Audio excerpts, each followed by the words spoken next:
Ryan, hold on. We're connecting audio. Can you hear me? Check, check. Hello, hello. Ryan, I can hear you. Yes, I can hear you loud and clear now. Woo! Yeah. Well, it is an absolute pleasure to see you over the screen here. You you want to jump right into it? Um, yeah, I was thinking, if it's okay, that I just do a mantra at the start of it, which will just like bring a calm and a bit of a connection to the ocean with the listeners and with us. Does that sound like something that'd be cool? Get things going? That sounds perfect. And so should I do a my quick introduction and then we go into that, or how would you like to sequence this? Yeah, that sounds perfect, man. Yeah. And I checked the notes that you sent me, and that looks perfect. That'll be really Yeah, cool. and we can kind of like jump around ad hoc it. It's real loose. Yeah, sounds great, man. Excellent. And is there a delay Cheers, in me? Sean. Yeah, right, sick. Is there a delay between me speaking and you hearing it? Yeah, on my end there is. Yeah. What about your end? Yeah, a little bit. So I'll just account for that in my brain. Sure. Yeah. How's my All picture? right. Is it all good? Yeah, man, you're looking really good. It looks like a beautiful day. Awesome. Sick Nice, house. Yeah. All right. Here we go. Hello, welcome to Speaking from Water, episode 32. I'm your host, Sean Ruttkay, and this is the podcast where we bring the most epic water legends to the fold. And I have an epic water legend with us on the line right now. So, you know, the surfing world has Kelly Slater, basketball has Michael Jordan, swimming has Michael Phelps. And bodyboarding has Ryan Hardy, and I have him here on the line. I'm super excited to be speaking with Ryan. Ryan is the basically the number one bodyboarder of all time, and he's here with us. Ryan, good day. Good day. Stoked to be here. Really stoked. Well, Yeah. I mean, just to be a representative of someone that loves the ocean as much as anyone else, I feel, and just it means so much in my life. And it really seems like this channel is all about that, you know, a life devotion to the ocean and how much it brings to us on such a deep and really wide level. Yeah, so it's really cool to be able to have the opportunity to talk about this with you, Sean. Ryan, that is the goal of this channel, and you have not really been on my top radar until a listener DM'd me, Aiden Salmon, and I interviewed his brother Kean Salmon a few weeks ago. He was in Ireland filming the giant slab, and they brought you up as just an ultimate guru of water. So I just did a deep dive into your life, your world. I consumed every piece of digital media that has your name on it, and bro, I'm absolutely blown away by what you've done, where you've come from, how you've transformed to this day. So it is a true pleasure to be with you, and thank you for taking the time to join us. And I understand you want to start today's session with a mantra, and I would like to hand it over to you. Great, thanks, Sean. Yeah, so basically this is something recent that I've discovered. Just in the search for kind of fulfillment in life and especially with peace, living with the condition of bipolar and now having a family with 3 kids and life being pretty crazy and hectic. And it's not my old pro life of just chasing waves and contests around and good times. And I think just having spent so much time in the ocean particularly, and getting older, I am feeling a deeper connection with things. And something I've spoken about with someone like my father, who spent 60 years in the ocean, is that as you get older, there's more simple satisfaction and enjoyment, and that's what I'm starting to find. Is just to see it, the ocean, to be by it, to feel it. It brings such satisfaction on a very simple and basic level. And so, and then, you know, going beyond that, you can then go on to have the opportunity to find that simplicity and that enjoyment in the earth itself, you know, in nature. And it's as deep as you want to go, you know, the universe. And that's what this mantra is all about for me, and something I've discovered, to connect myself sort of out. It's what's within, but also reaching further than the human realm. So, you know, and for me, that is so calming, and it brings such a connection and a love and a joy for being alive and having this opportunity to connect with nature and the universe, and sort of make a connection with the mystery of being alive here. And so that's, yeah, what I'm going to lead into with this mantra, and hoping that it'll bring a calm to both definitely within myself, because it seems to bring calm and brings me out of emotions and maybe nervousness and anticipation. And I hope that for yourself and for the listeners, that it can bring this same calm and sort of bring us to a moment of slowing things down to just a level of peacefulness and a joy of just being alive and having the opportunity to connect with nature. Okay, so it's what I'd maybe ask the listeners and yourself, Sean, is just to, while I'm going through this mantra, which is a song, is to think of your favorite place in the ocean, your favorite beach, and perhaps not surfing the waves there, but just the presence of being there and the fulfillment of being in that place. Great. So I'm just going to go through a couple of ohms to start with, just to slow my pace down and connect myself with the universe. A quick intro behind this mantra is it's an ancient Hindu mantra, which in its simple form is, it has two parts to it. So the first part is praising the sun or the universe for giving us life. And the second part is asking for its strength and its guidance in our lives. And it also has a religious tone if you're religious. So it's, you know, asking to praise God and asking God for the strength and the guidance. And being not religious myself, I just sort of translate it to something that I can relate to on that universal level. And so it's a praising to the universe, and in a more specific form, it can be a praising to the ocean for the joy and for the, you know, positive life that it brings us, and also asking for the strength and that positivity for what it gives us. Okay, so without rambling on much more, I'd just like to slowly go into this now, do a couple of cycles of this mantra. Great.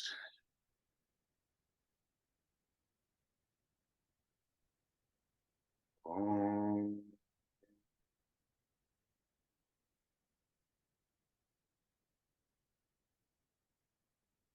Om. Bhuvaha svaha. Tatsavitu vareniyam. Bhargo devasya imahi. Dio yona prachodaya. Om bhuvaha svaha. Tatsavitu vareniyam. Bhargo devasya imahi. Dio yona prachodaya.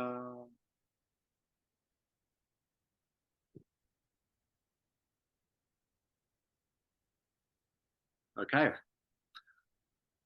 that's me. Yeah, so that for me, it's said that mantra is not so much about the words and the definitions behind it, but it's as much about the hum underneath the words and slowing things down in your personal tone with your connection between yourself and the world around you, the universe, to a certain pace which is in sync with the universal pace. So the sun's movement, the moon's movement, the movement of the oceans, the winds, the growth of trees, this universal hum of forward movement in time and space, and your own growth within that, and bringing a real central unifying feel to that.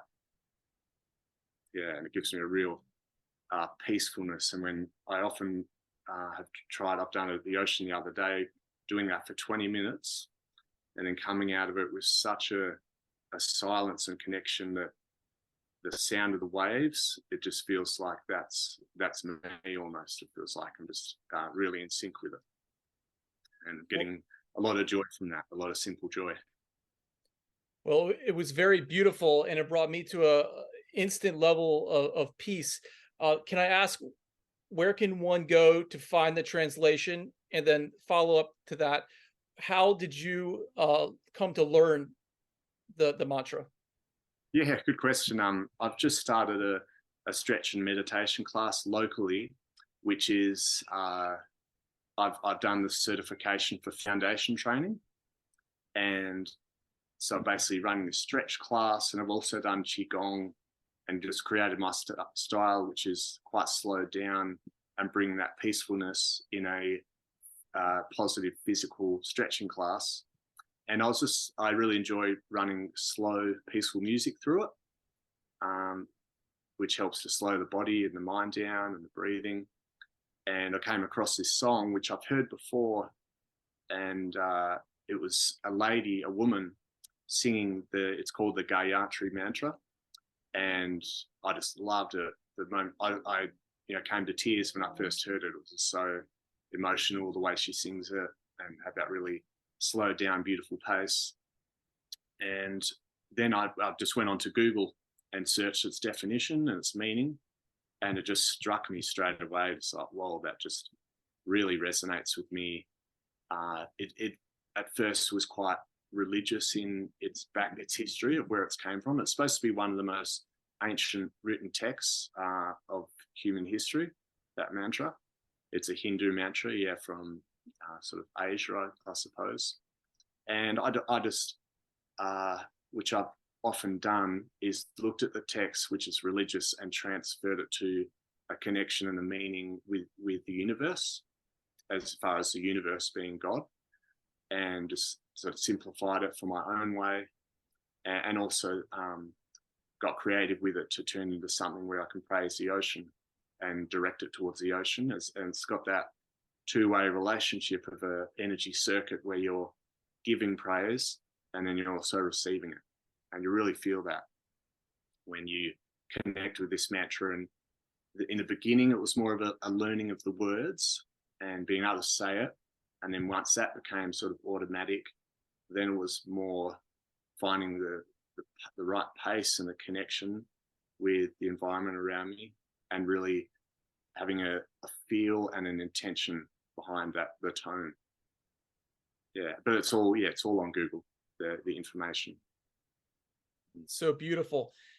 For the listeners who might not know about your background, you went through a period of I guess mental rehabilitation, and I guess since we started with the mantra and going straight to the mind, I think maybe we should touch on that here at the beginning, because what I find so fascinating really about your story is you have this life where you are the best, like you are the top bodyboarder in the world for so long of a period, which when you're the best at something, that's a very egocentric place to be. And but you still seem by watching you in those old clips, you're very in tune with the ocean, with what you're doing. You speak about it in those times as such. Then you go through a period, and I believe you even were hospitalized for a bit, and then you come out of that onto medication, as I understand, and then you then enter another phase of spiritual enlightenment. And this journey, I find, um, a, a lot of people can kind of connect with, because everyone has their own issues, and they're trying to deal with things, and people are telling them to do this and that.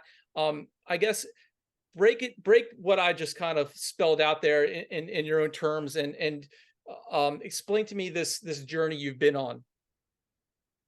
Sure. Yeah, I'd love to. When I talk about it and like to explain it, I like to try and go below the sort of terms and words that kind of box things in, like when you're talking about a label of bipolar and psychiatric wards and institutes. I like to try and come below that and just talk about what my personal experience was as far as my emotions, my thoughts, my actions. So, yeah, basically the background of it was, well, my father has lived with a condition of just being kind of eccentric, and what else would you say? Just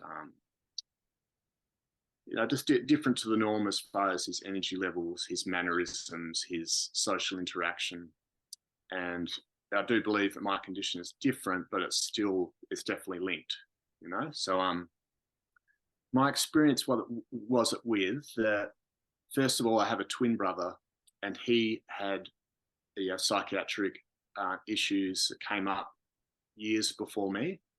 3 years before me, he had taken had a drug-induced psychosis where he'd taken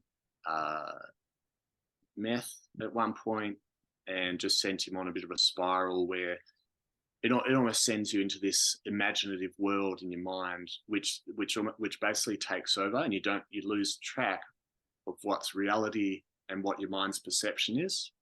And that's the point where your family around you, your friends, start to become concerned that you're not quite in control of your life's direction, your thoughts and your emotions. So that happened to him. He was hospitalized for quite a long time, so it was pretty serious. That was in 2004. And then 3 years later, in 2007, it was a year after I'd had my most intense competitive year. So there was a lot of pressure, a lot of emotions up and down, a lot of excitement. So things for me in my life in 2006, so it was the first time I was running for the world title. I had some of my biggest wins and most shattering losses. And so internally, my emotional spectrum was deepening. So, but prior to that point, I'd had, I was just a child, teenager, early 20s. Things were, stable relatively, getting regular sleep. I was healthy. Mind-wise, nothing was too extreme or off the grid, so to speak. I was very sort of passionate and obsessive, and I'd go very deep into things, and I was all in, with whatever I did, and particularly with bodyboarding. But that worked for me in a positive way, because it rocketed me through bodyboarding in how fast I progressed, in how well I did competitively, free surfing, doing videos, because I was so dedicated and applied and so driven and passionate and had the physical talent. So then 2006, with all this happening, towards the end of the year, it was like I was so revved up thinking about the world title coming up, the training, that suddenly it wasn't just I was hyped up during the day, I was also hyped up during the night. And so I wasn't getting a full sleep, and this sort of kept going for months, through the world title, got second place, so I didn't, devastating. So big emotions were going on, and I was feeling so much, and it was just very busy in my body and my mind, basically unstable. I'd say it was too often and day in, day out, that my emotions were just going really up and down. And at that point, through that competitive year and through the start of the next year, it was manageable, and my mind and my emotions were not going to a place that I couldn't come back to center. So then going to 2007, I was continuing to have these high energy spells, and not sleeping through the night with really high energy, but it was all positive. I wasn't having any negative yet. I wasn't losing. I was still being able to come back to calm and back to center, and it wasn't anything unusual going on. I just thought, wow, I'm just got a lot of energy, and it's a bit annoying not being awake at night, but this is great and fine. And then it came to, I did a surf trip to WA with some friends of mine, and we had some really good surf, and I was catching up with my family. I was there with my wife, and things were going really well, and I was feeling really good. And then, and I was still having these sleepless nights, and then things started to rev up even more as things revved up in my mind, and I was getting less sleep. Emotionally, I was getting higher and higher, and then as I was getting higher emotions and racier mind, I'd be awake at night with so much energy in my mind running so fast that I'd start just writing notes, and starting to make plans around what's called delusions of grandeur, of just making plans of basically saving the world and creating organizations around, say, anti-drug organizations, creating all these organizations to basically make the world a better place, which is, seems positive, but it was just kind of big, endless rants that didn't really have a structure. And I was kind of keeping this all to myself. So I was still appearing calm and normal to a degree on the surface. And then, but it spiraled very fast. And within a couple of days, I was starting to listen to music by myself and getting so euphoric, as perhaps like doing ecstasy or a drug that takes you just to incredible heights of feeling love and wanting to pursue, crazy, risky things. And because I was keeping it all with to myself, I wasn't talking about these extremes with anyone. Eventually I did with my wife, but I wasn't talking about it with anyone. So in my mind, I was starting to come up with reasons to why this was happening, because I wasn't receiving any mentoring by people that had been through this to sort of understand what these feelings and thoughts were about. So it was all left to myself and my own mind's devices to create reasons as to why this was happening. And so this started to go into the delusional. So I started to think that I was evolving as a person, as a human. I started to have thoughts like I was the reincarnation of Jesus Christ, that I was getting all this energy and having all this loving emotion because I was becoming this spirit, that I was the spirit. I was seeing the human race to evolve us to become the aliens of the future. So things started going into the imaginative at a very extreme level. And then eventually I talked to my wife and told her about these things that I was believing and thinking and feeling, because I just felt incredible emotions, positive, incredibly physically energized. And then I started to say things like I was telepathic and telling her she has to go to the beach at a certain time and asking her to think of numbers, and that I would be reading the numbers in her head. And she became concerned, and she called my mum, and my mum knew straight away that I was experiencing similar things to what my twin brother had been through. And so she straight away said, "Okay, Ryan, I think it's time to take you to the place where Brett went, to the psychiatric ward." And at this time, I was feeling amazingly positive. I had all this energy, all this positive energy, positive emotions. I was going surfing all day with the boys. I was up just about all night, writing all this stuff about, bringing love and plans to the world to end negative things. And so when my mum came to me, there was a little bit of fight, a little bit of a shock of, oh, but wait a minute, I'm on this grand plan and I'm flying high. Why is this happening? But part of me also trusted her, that she'd followed Brett through this, and I trusted her guidance and her experience to enough to say, yeah, okay, let's take me to this place.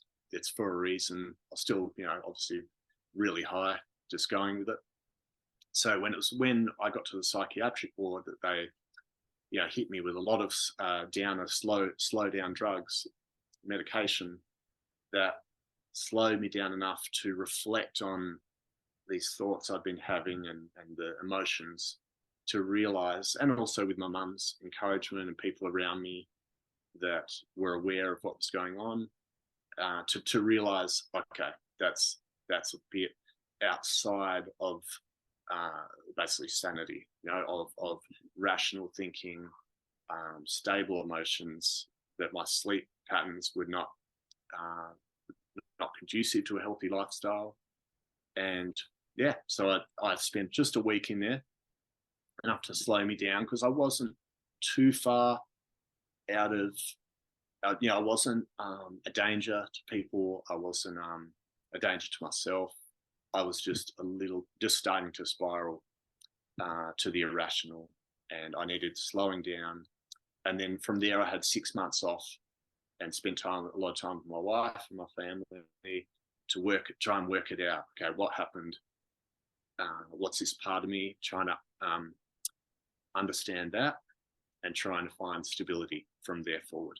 Yeah. So thanks for listening. It's quite a long rant, but that was my experience with mental illness and what that means underneath that, inside of that word and that term bipolar, inside of that was my emotional, mental, and physical experience. Yeah. So very interesting. So it's important to note here that unlike your brother, you weren't on any other substances that brought you to this place. It was kind of just part of your biochemistry and lifestyle that took you there. And the fact that when you're that you didn't fight, it doesn't sound like you didn't push back that hard about getting the help you needed. It was like there was a level of acceptance, and I think a lot of people who might struggle with similar things might be the biggest barrier is getting the help they need. And could you just kind of say something about that? Yeah, definitely. That is a huge barrier, is being inside of it and thinking that you're in control, and thinking that all your thoughts and feelings are rational, and just being a bit stubborn and thinking that you're all good, that there's reasons why all this stuff's happening, because when you're inside of it, it's somehow I think it always happens kind of gradually, and you just think it's a part of you, and there's nothing wrong with you, basically. And that's very common. So it was definitely fortunate that my twin brother had been through it first, and that my mother and my wife were able to recognize what was going on early in the piece.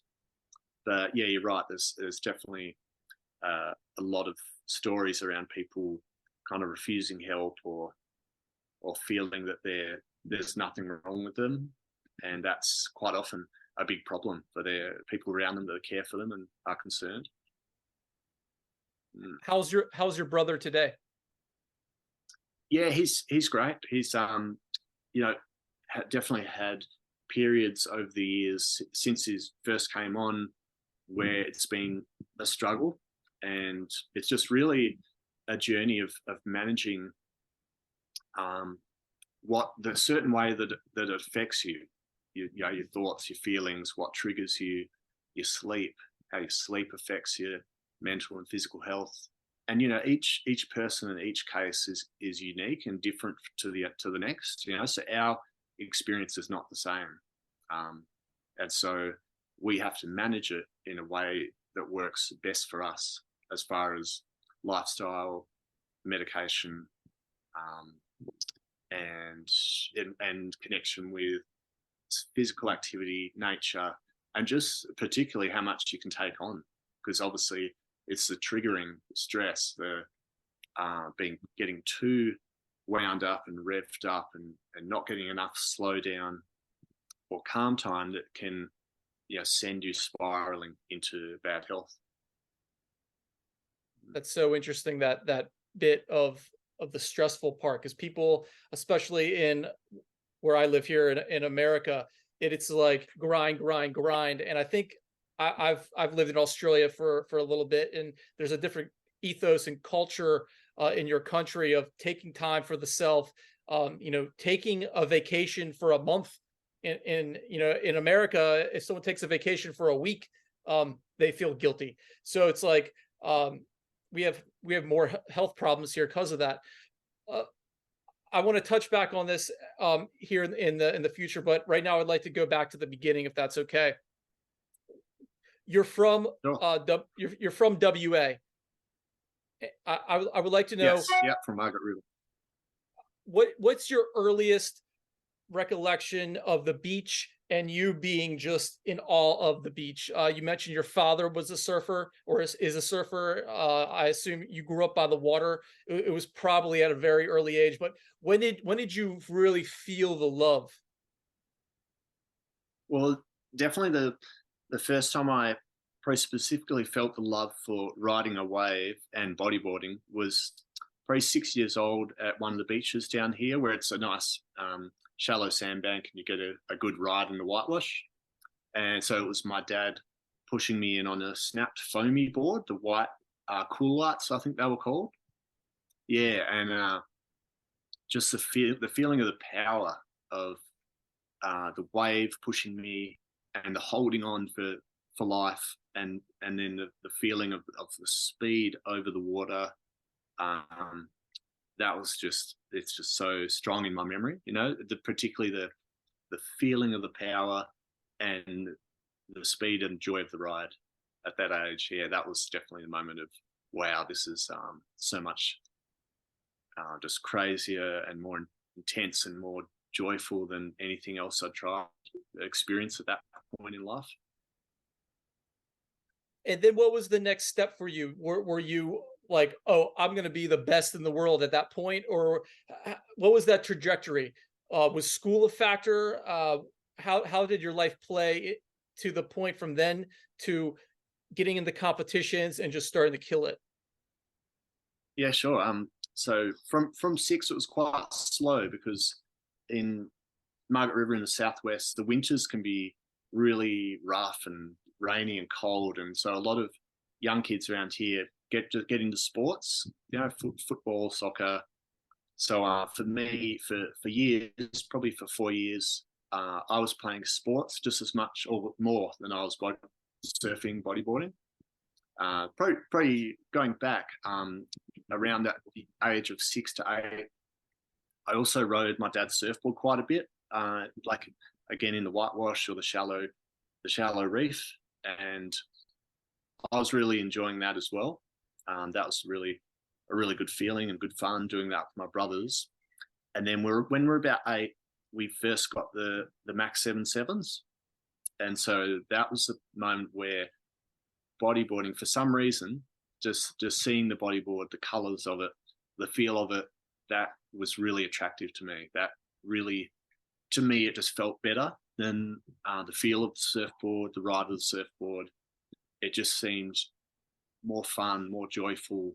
Like I definitely loved both, but for whatever reason, I was more attracted to the boogie board, to the Max 7, and the excitement around that.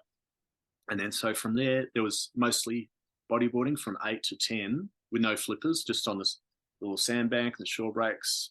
Again, still a lot of sports, just a little bit of beach time in the summertime more here and there. And then by 10, my older brothers were getting pretty into it, starting to get to a good ability. The magazines and videos were starting. And so the excitement was starting around then. There was no big plans or massive aspirations, but there was definitely excitement about it. And I remember my dad going to the sports shop and getting me my first flippers, my first fins when I was 10. And that was definitely where I felt I became a bodyboarder. I felt that, oh wow, now I can paddle out the back and I can catch these bigger, faster waves on my Max 7. And that was sort of the launch of my obsession. And then so that started to become more exciting than the sports I was doing the tennis, doing the hockey. But I saw my mum's quite disciplined and encouraging of me to keep doing the sports, sort of against, I really wanted to just bodyboard, but I still like the sports. So I kept doing the sports through till 12. And about 12 was when I did my first competition. It was a competition in Perth. It was a pro-am, so it was pros and amateurs there. And I remember seeing some of the professionals at the time from Australia, Steve Bull at Mackenzie and Wingnut, and seeing these guys riding waves, and they were just going so fast. And of course, it was the bodyboarding that just excited me, and was just so much more exciting than these other sports I was doing. And then doing the competition was the same. I was so amped up. I just loved it. The excitement of it, the pushing myself in the water, trying to do all the moves to get the scores. And so after that comp, then I was saying to my mum, this is all I want to do. Yeah, no more of the other sports. I'm done with them. This is where I'm going. And probably by 13, so a year of bodyboarding and doing a few more comps, seeing the pros coming to do the comps in Western Australia, that was where I have a specific moment where, like, I didn't really talk much within my family around wanting to be a pro, probably around the not wanting to be teased about it or given shit by my brothers, like, oh, what, that's a crazy dream, or we live in some remote place, there's no way, there's no chance. But I just had in my head. And then at school, we all were going through career books, and I went straight to a section which was around being a sports person. And for me, that meant being a professional bodyboarder. And that was at 13. And that was the moment where I planted the seed that was all I wanted to do, was to be a pro bodyboarder. And probably around that stage, because a lot of the magazines and videos were coming out, was also the beginning of an aspiration to be, at that stage, one of the top guys, one of the professionals, a rider like Mike Stewart, who made bodyboarding look amazing, have these sponsors and doing these competitions, just to be one of those guys, one of the stars. Yeah, that was my dream at that point. In what year are we right now? 92. 92. And around this period, I think a year or two later, Mike Stewart did Jaws, and that was pretty phenomenal. I remember as a young guy, seeing that, him do that on a bodyboard at the same time. Laird and Derek and Dave Kalama, Derek Donor were doing that. It was like, wow, bodyboarding is legit and for real. And from a East Coast surfer perspective, I started on a bodyboard. I still have my first bodyboard over here. It's a Scott, and that's what I learned on. And yeah, let me show you. Check this out. Yeah, that's definitely. Yeah. Like, right? Like I started on this, and Ocean City, Maryland. The next step was surfing, and it wasn't like we didn't have the culture you guys have. We don't have the slabs. we have waves that are surfable for the most part, and that's what you did next. Before we continue on, speak a little bit about that, staying with bodyboarding, not going to surfing, which is a completely different sport in the world of wave riding. And it also comes with a completely different cultural set, historical figures. It has its own ethos, just like bodyboarding has its own ethos. Could you please speak to the ethos of bodyboarding and kind of, well, one, why you stuck with it and why you loved it so much, and then two, the culture? Sure. Well, what's interesting on that point is when I first started, my twin brother at the same time went to surfing. So we were kind of growing up always a little bit individual in our choices of kind of doing different things to each other. So as much of the natural attraction and the pure attraction of me going to the bodyboard, there would definitely have been a little bit of, I'm going to do something different to my twin brother, because we both were doing the surfing on our dad's surfboard, and we were both doing well with it. We're both, getting some good rides and doing well for our age. But when the bodyboards came along, I just went in that direction. And so for me, the attraction and what I enjoyed about that, it's probably cool because that decision was made when I was quite young, before any of the prejudice or why are you bodyboarding or anything like that. Being a kid, it's so pure, the feeling, the desire around choosing something, doing something. And so thinking back to then, I loved the feel of the bodyboarding. I loved the colors. I loved that it had this unique look to it and a unique ride, because it was new at the time too, to surfing. And so even just the laying on the board and holding it with my hands, and I think, looking back on it, knowing that I'm a very sensitive person, touch sensitive, emotional sensitive, I think that the holding the board in my hands and feeling it under my torso was a good thing, because I just felt it so much, and I felt the wave and the power so much, like I was talking about with that first ride, laying close to the water and getting smashed by the whitewash and thrust forward. There's so much feeling to bodyboarding, and that, especially being a highly sensitive person, is just is such pleasure and excitement in that.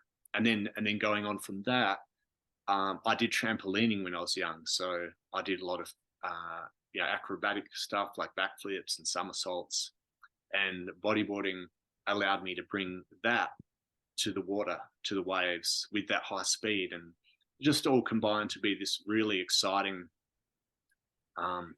amping thing to do. And it just seemed to just suit me, and I just loved it.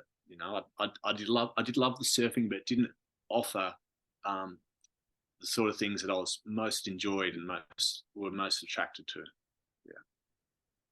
And I think that's probably the case of a lot of people that do go to bodyboarding, is that stuff, those feelings, the movements, the connection to the wave, that sensitivity and that enjoyment. That's the appeal. But whether it's small or big or however risky, that's the appeal at a simple level. Yeah. And it makes so much sense the way you explain it, because the bodyboarding culture as a whole, from the outside looking in, you guys, you don't care what other people think, and you care about how you feel and what feels best to you, and you're true to your core as a group. And I'm not just saying this from my own observations. I've been some previous interviews. Maria Fernanda is a big wave photographer out of Puerto Escondido. We were talking on a previous episode, and she was saying how I said, well, what do you like shooting the most? And she's like, I like shooting surfers, but I like hanging out with bodyboarders. And she feels more of a connection with the bodyboarders, because they are a sensitive group, and they're the egos to the side. And I just thought that was an interesting note of culturally about the bodyboarding as a whole. And would you agree with that comment or statement? Yeah, 100%. It's very interesting like that that the feeling that comes with the riding, they have the slightly more sensitivity and the connection to the wave, and also the people around you, that sort of comes with being considerate and being empathic, considering other people's feelings. You're feeling the wave so much. There's a lot of feeling in there and a lot of connection. And it is very common, definitely, with bodyboarders on land and in a social circle, that bodyboarders in general, and probably also because of the culture of, definitely around the world, country to country, is that bodyboarders are a bit put down, looked on as second nature, and getting that sort of prejudice and sort of racist, really. They're experiencing that part of life. It does make them a bit more empathic and understanding of each other and what they've been through, and it does break down that sort of ego barrier and of not wanting to put other people down or appear above other people, because they understand what's that like, and that it's a negative experience, and it doesn't feel good, and you don't want other people to to feel bad by doing that. So it gives you, and that happens generally early on in life when you are most sensitive, as a child, as a teenager. And so it shapes your life, it shapes your personality, and the way you perceive the world, and particularly socially. And that's right, it does shape a lot of bodyboarders to have this trait of being humble, of being respectful, of being empathic towards other people, considering how other people feel, the way you communicate with them, and it brings people together because of that, because of the similarities. And that definitely kind of explains what you're talking about there, that it takes away this ego or this divide where you might think that you're better than someone else because of something that you do, or something that's a part of your life. So there's a lot more sort of even playing ground and acceptance of people, and that's a really cool thing. I think that as a sort of general characteristic of the bodyboarders in the surf culture. Well, that was so beautifully said. And as you were speaking, I was thinking, first principles of the sport, your body is more in tune with the water. Your whole body's touching the water as you're moving. And that, I believe, probably has something to do with it also. You are very in tune physically with the water as you move across it. And that's very deep.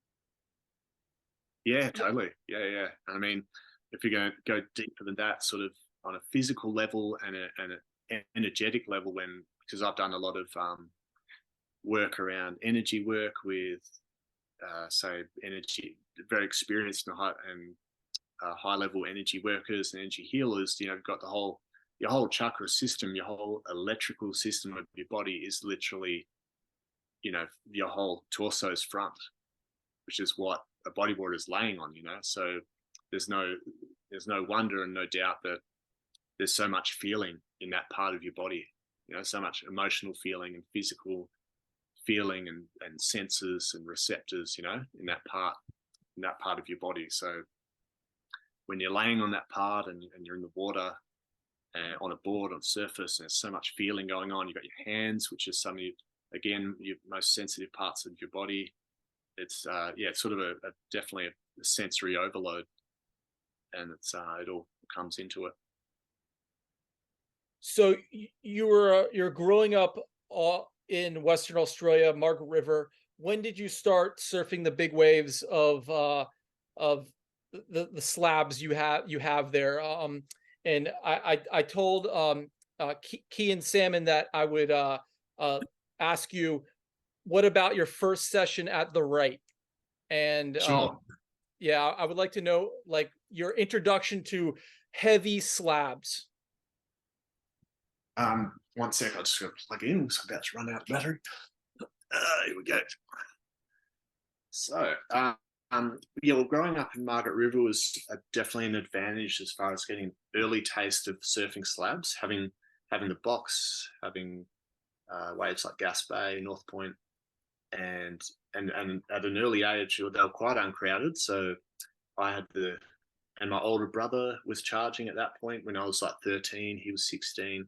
Him and his mates were really starting to go pretty hard on the ledges around where I lived, and they were always, particularly my older brother, was always pushing me to go harder, to go bigger, and so I definitely like developed that love at quite an early age for the rush of surfing reef breaks and the rush of the intensity of thick barrels and just just going to this other world of surfing a remote reef break out off the headland with your mates, and it was so exciting and it's the sickest time. And I think from an early age, I had just aspirations to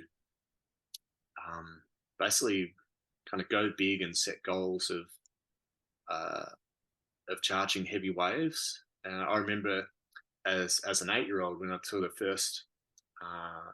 we first got our bodyboards, our Max 7s, going to the car park at Surfers Point where you see the box across the bay, across the channel. And this was at a point where it was very rarely surfed. There was the occasional pro surfer that would surf there during the Margaret River Pro.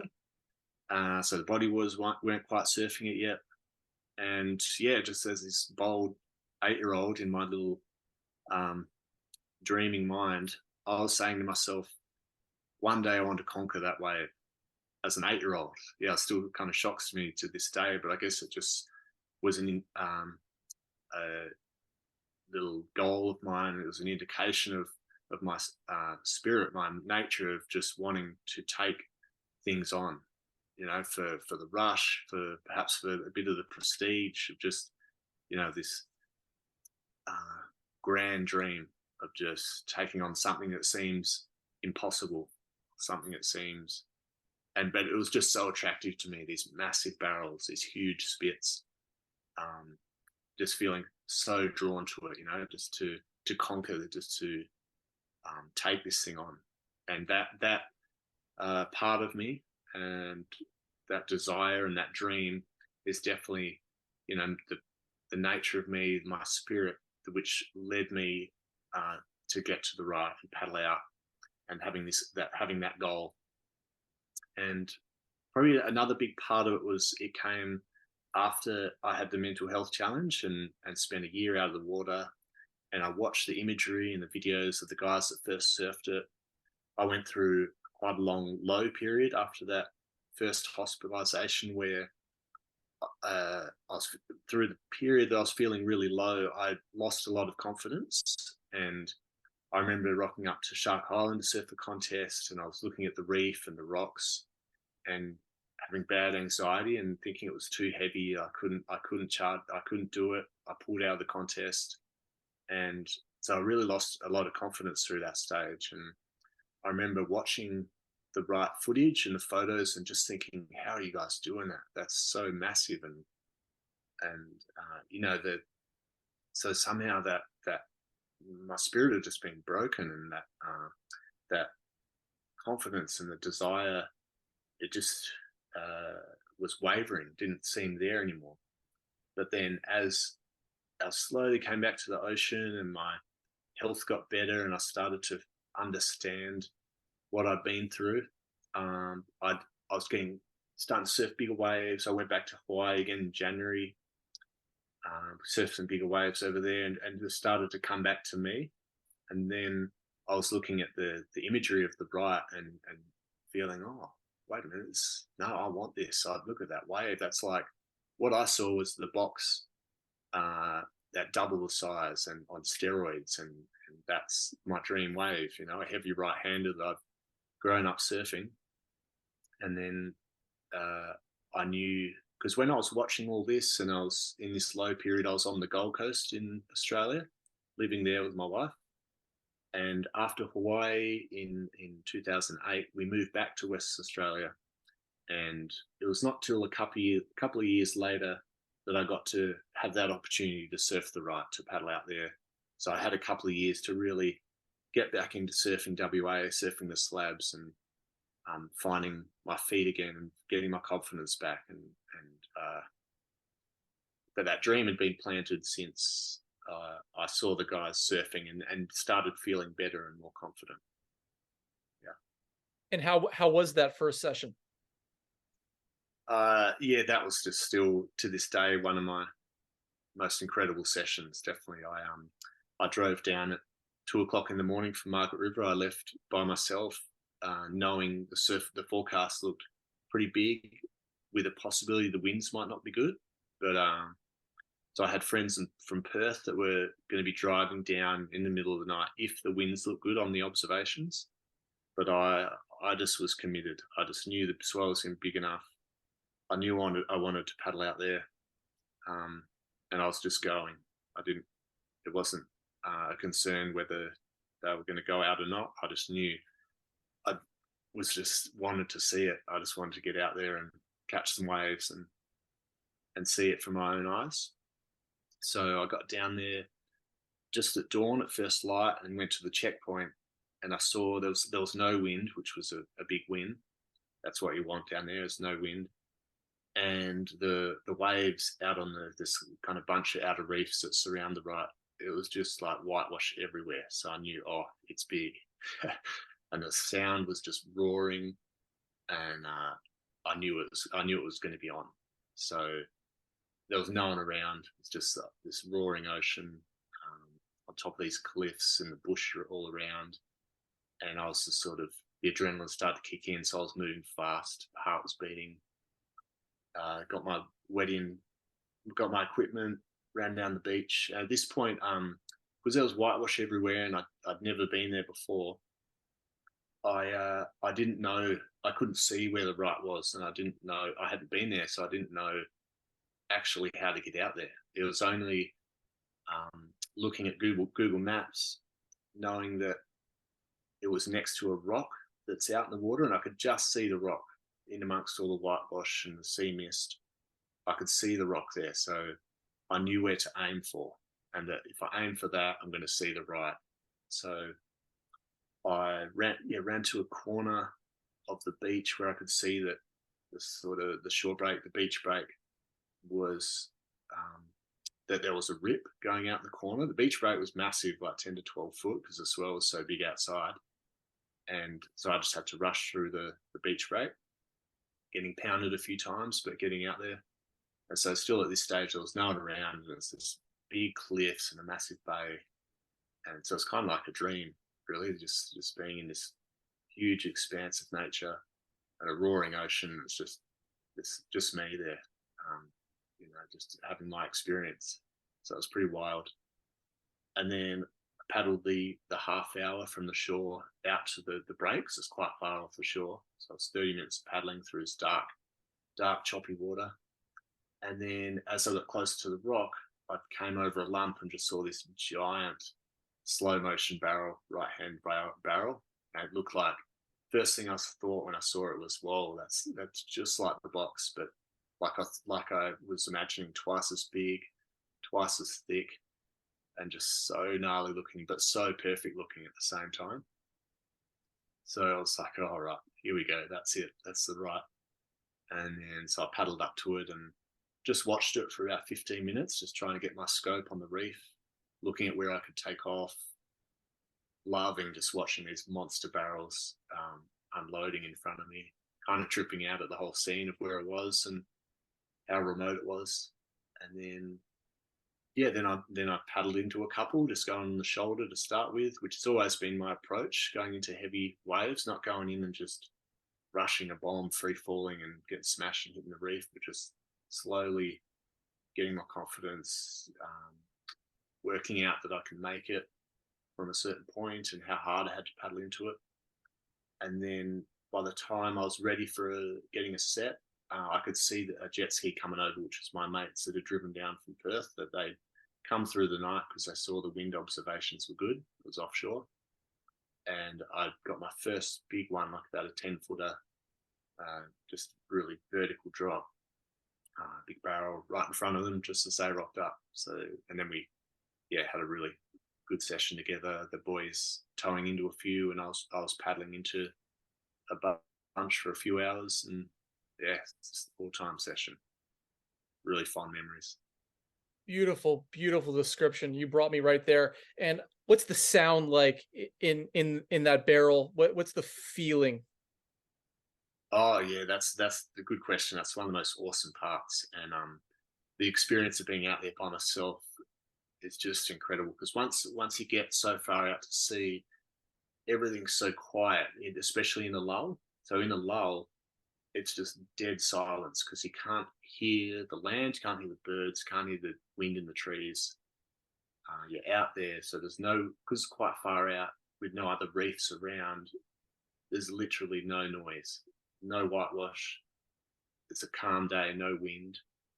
So it's a dead silence. And then you'll see that day was 10 to 15 foot. So you might see, so when I was looking from the channel at the start, I was looking at some 10, 12 footers, and just be this silence, like watching a slow motion movie, is this lip, this big fat wide swell coming in quite fast, and then as it hits the reef, just jacking up, watching this thing in slow motion, a massive thick lip just throwing so far out into the flats, and then this ton of water just boom, just imploding, and just such a like thunder like clap when it detonates into the flats. Just incredible, and that just Gorgeous. echoes. Yeah, So, so amazing. sick. So, you speak of building your confidence slowly. You end the session, Mm. you totally kill it. The confidence that you've balled up and you've now taken with you off of the session, we can call it stoke, we can call it confidence. Speak generally to confidence that's built from the ocean and what that does to a person when they have to operate in the world. Sure, yeah, it's been massive for me around that, especially as I've gotten older, as far as um, being able to apply like discipline and little sort of personal mantras to face hard tasks or certain emotions, particularly negative emotions, when you're on land. So, for example, um, when I'm facing maybe going to work or facing a social situation which I might be a little bit anxious about. Yeah, going to run stretch class and might be a little bit anxious, just wanting to things to be perfect. And something that I learned from surfing, particularly when I was younger, starting to ride big waves, is I learned that it was always better once, as far as, okay, so when I'm watching these big heavy reefs from the land, as a kid, as a teenager, as early 20s, it was that being on land watching it was where I felt the most fear, the most nervous, and questioning myself. Oh, can I get out there? Can I do it? I don't know about this. Really being a bit on edge, a bit scared, and then like not knowing if I was physically capable. Then I'd paddle out in the water, and as soon as I get in the water, start paddling, go towards the break, I was calm, and that confidence kicked in of knowing, yeah, I want this, I can do this, my ability's there. And from those experiences over the years, I just learned to say to myself, no matter how big or gnarly it looked, my personal mantra was just paddle out. 3 words, just paddle out. And that always got me out there. And I was always rose to the occasion every time. Maybe I wiped out, maybe hit the reef sometimes, but just always was able to get out there, feel good, and pull it off and have a good time. And so bring that mantra to land whenever I face things that I'm anxious about, or things that are feeling like, oh, this is going to be hard. I don't know if I can do this. It'll always be in my mind, just paddle out, or just walk in. That's probably one of my biggest things that I brought from the ocean, from wave riding, is that sort of mental push through factor of being able to face things that that seem hard, that seem like I've got doubt or I've got anxiety. Yeah, that was it. One of my biggest lessons of transferring ocean life to the land. Yeah. Beautiful, beautiful. And you've had so many what I would perceive from the outside looking in, anxiety filled moments, particularly in your competition life, when you go up against your heroes. Um, and there's one story that I heard you tell on a podcast that I think aired about 3 years ago, where you beat I think it was in Tahiti. You beat Michael Stewart. You did a 360 in the barrel, and that story was amazing to me. And I was wondering if you could share that with us from this new perspective you have, and like particularly what was so interesting was the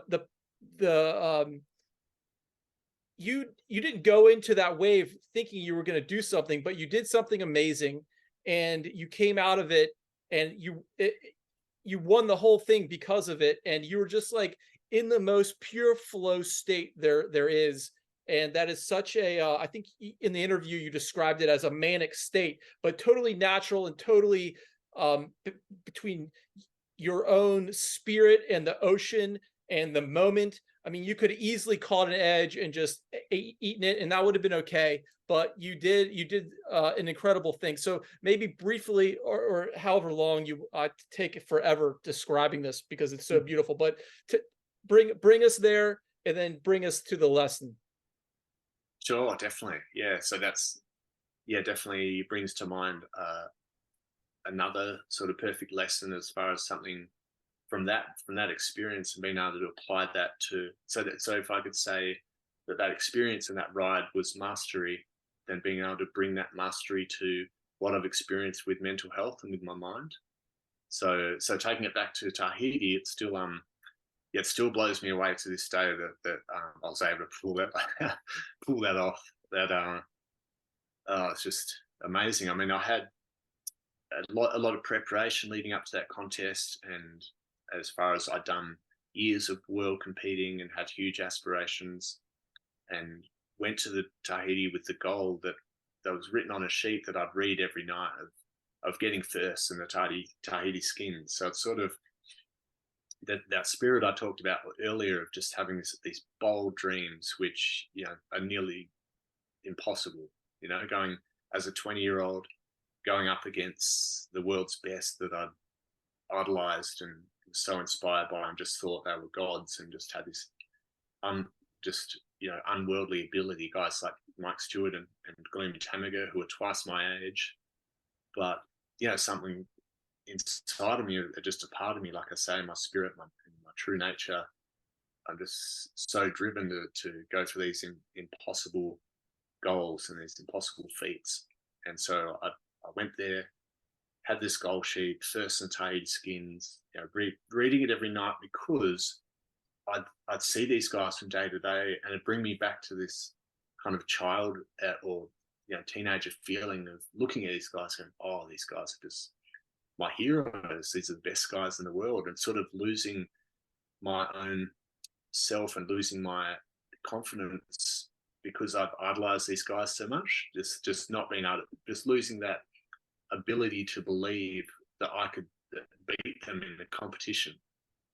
It was a big fight in my mind to believe that I could do it. And so when competition day came, it was quite near the end of the period. So it was, kind of 2 weeks of reading the sheet at night, drilling it into my mind that, no, it's possible. I can do this. I want this. I felt my form was really good, and the waves were pumping, like 8 to 10, 12-foot chopes. I'd had good waves through each heat. I'd actually beaten Mike in one of my earlier heats, so that kind of had broken a big, which I'd never competed against Mike. I'd never even thought I could possibly beat him through my whole competitive years as a youngster. And so that was a bit of a turning point, and realizing, whoa, well, that it is possible. I've just beaten him in a heat. And so I had yeah, good consistent waves and good scores and good momentum through to the final. And then I remember there was a really distinct moment in the final where I had Stuart and Tamaga and Alistair Taylor, another older hero of mine, Charger from South Africa, were all ahead of me paddling out to the peak at the very start of the heat. And they all looked so gnarly and competitive, and I could just see they were so driven to win. And not looking at each other, paddling firm and tense. These 40-year-old men, late 30s, so much experience, so strong in this first time ever comp at Chopes. And I just remember thinking, I just feel like a kid here. I'm so far out of my league. But this is amazing. I was just so stoked to be in that moment. Just thinking, of course I'm going to let these guys paddle ahead of me to the peak. These guys are my heroes. These guys are the best guys in the sport. I can't wait to watch them in this comp. But then I had my Aussie mates on the boats in the channel yelling, "Go Harballs, go, go." I was, chanting my name, and that sort of, hit my heart and hit me in a place of like, okay, let's go. It's on now. So I took last place in priority, got a bit of a warm-up wave, bit of a shoulder. It was no score. The boys were still chanting and getting me to keep going. And then so my first wave that I actually got wide of the peak, so the other guys had pushed each other too deep, that I was sitting wide, and I got the best score of the heat so far. So I got just a good, thick, wide west barrel.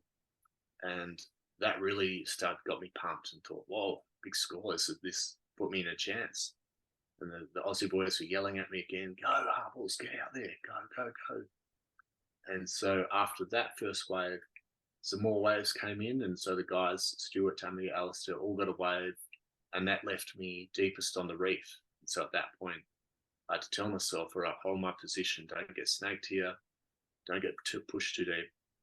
Hold the position. Have the goal in my mind. All right, keep going, stay focused. Don't lose myself in looking at the guys and losing that belief in myself.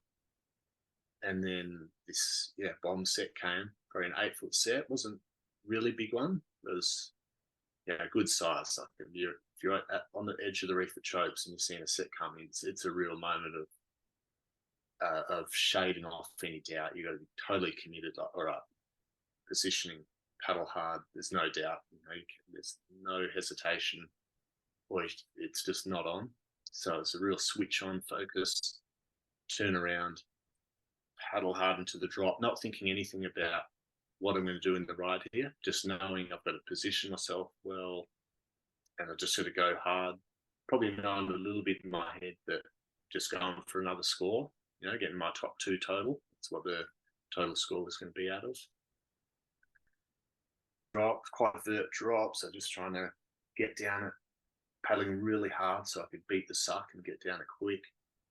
And then went into the bottom turn. And on footage, you see that it spits for quite a while, pretty strong spit that almost looks like it would have blinded me. But the interesting thing is, in my memory, I don't remember even seeing a spit, because I think I was so focused on, first of all, taking drop and then looking down the line of the wall that it probably did maybe blind me for a sec, but I had such a focused image on the angle of the wall and the pace at which the wave was going to take from that bottom turn moment.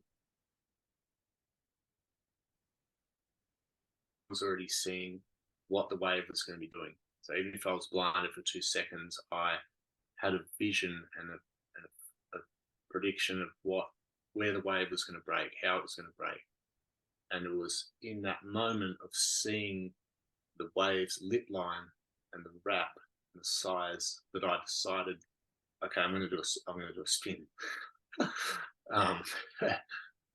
It's ridiculous how quick that decision making was in that moment, because, well, A, you don't really go out Chope singing, "I'm going to do a spin in the barrel," and B, I'd never seen a wave that big or that sort of heavy looking spin in the barrel here. So it just all came from that inner nature of that moment of doing the impossible, basically. You know, having that goal there, being under all this pressure, but all this amp, and just sending my emotions and my mental and physical capabilities just to its maximum. And in that split second, seeing that lip line and that wrapping barrel and that big throwing wave, it was in that second of like, okay, this is where I'm going to spin. I'm going to do a spin in the barrel, because I can see if I spin at the right moment with the right amount of push into the rail and keep myself going across while I'm going through that heavy barrel section that's wrapping, that I'm going to have a chance of making it. So yeah, that kind of all happened in a flash of making the decision. And then the awesome thing is, when I turned into the spin that much, but I remember being backwards facing the barrel, and it just suddenly, my memory is just of 1,000 frames a second of just seeing this massive barrel throwing and just being a complete barrel with the mountains as I'm coming around the spin, the mountains and the lip line and the flats just all in slow motion. And it's just the most incredible vision and that memory. And then so I've come around, memories coming around, seeing the mountains, but then being focused on seeing the hole out through to the channel, and then just holding on as tight as I've ever held to come through that barrel section, or at least like putting my shoulders and head forward to be keeping my momentum going forward and keeping that speed high enough and up enough to be able to come through the barrel to make it. And there was a bit of chandelier as well. If you can see on the video, there's a bit of whitewash comes down, so that tenseness held me to come through that last section. And then I popped out and was racing towards the channel, knowing, oh my God, I've made it. And as I was holding onto the chandelier, I think I could just see the boats in the channel. But as I came out, I was way down the reef and I couldn't see anyone. And I could just see the mountains.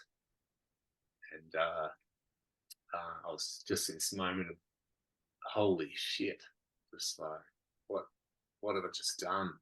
And kind of was a bit blown away, of almost like speechless, thoughtless. I couldn't even think, oh my God, I just got my second high scoring ride I could possibly win. I was just like, wow, what just happened? And then I pulled off the back, and it was a skins format, so I had to throw my arm up in the air. And I remember throwing my arm up, and that was where the stoke hit me. And I was just so amped and so stoked. And then I could hear the whole boat channel was just erupting. Yeah, it's a bit emotional. It was such a powerful moment. And after that, I had to go and sit off to the side after you claimed to go sit off the side, and I had to watch the content, the rest of the comp. But somehow I felt that I'd already won. I just kind of felt it. I just sort of, all right, I feel like I've done enough. I did 8-5 and a 10. Not that I knew. They weren't calling the scores out. But yeah, it just felt like a total confidence that no matter what the guys tried or did, that I'd won it. And I sort of went into this calm state over in the channel, just sort of blown away by what I'd done. And then it got towards the end. The guys got a couple of waves, but nothing too special. They had hassled each other out a bit too much because of the pressure to keep up to get to because they would have heard the whole channel and the boats erupting when I'd had my spin in the barrel wave, and knew that they had to get a really high score. And then there was a countdown to the last 10 seconds, and then I paddled over to the Aussie boys, and they all made a circle and were chanting and like pushing me up in the air. And I remember like everyone was sort of celebrating and congratulating me. And then I came back to the boat harbour near the shore just after the final had been surfed, and I hadn't seen Stuart yet. I hadn't seen I think maybe Tamaga congratulated me in the channel, but when I got back to shore on this little boat harbour where the boats came in, Stuart came up really warmly and gave me, and I just remember being a bawling mess because I just couldn't believe what had happened, and it was just such a high moment. I was just buzzing for the rest of the day, probably for the next week, as you know, just couldn't believe as a 20-year-old, you know, having that dream and surfing this amazing comp with all the best guys, and you know, pulling off that wave. It was just like full childhood dream come true. You know, it was just such a big moment. Thank you so much for sharing that with us. I feel like I was there with you, and you know, it's now 20 years later. You're still emotional thinking back to it, and recounting the story. Looking back on that moment and in that time, and reflecting on all that's happened since. Where does that put you? Does that make you and yourself like scream for another victory, or as a champion? How does that fall into the schematics of life, especially where you are now?